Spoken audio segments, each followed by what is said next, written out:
Պարոն Գրիգորյան, կարծում ձեզ համարել է նկատելի, որ կարծես այսօրվա Հայաստանի իշխանությունները եւ թշնամին գործում են կարծես սինխրոնացված, երբ որ Փաշազադեն սկսում է ինչ-որ հայտարարություններ անել, որոնք ուղղված են հայ եկեղեցու դեմ, միանգամից սկսվում են նաեւ այդ հարձակումները հայ եկեղեցու դեմ նաեւ այստեղ։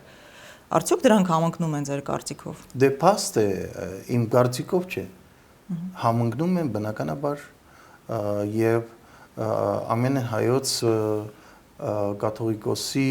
ելույթները Եվրոպայում ի պաշտպանություն Արցախին, Արցախի մեր հայրենակիցների վերադարձի, Բաքվում գտնվող մեր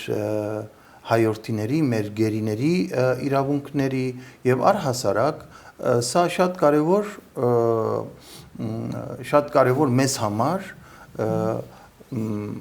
գործունեություն է, որը տանում է մեր եկեղեցին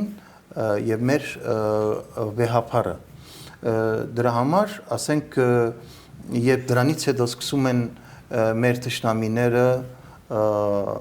ինչ որ բաներ ասել մեր եկեղեցու մասին եւ այստեղ գործողություններ են սկսում եկեղեցու դեմ, բնականաբար այդ սինխրոնիզացիան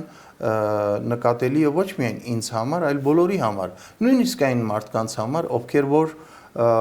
իրենք սաթարում են այս իշխանությանը, երևացող է, ամեն ինչ բարձ է,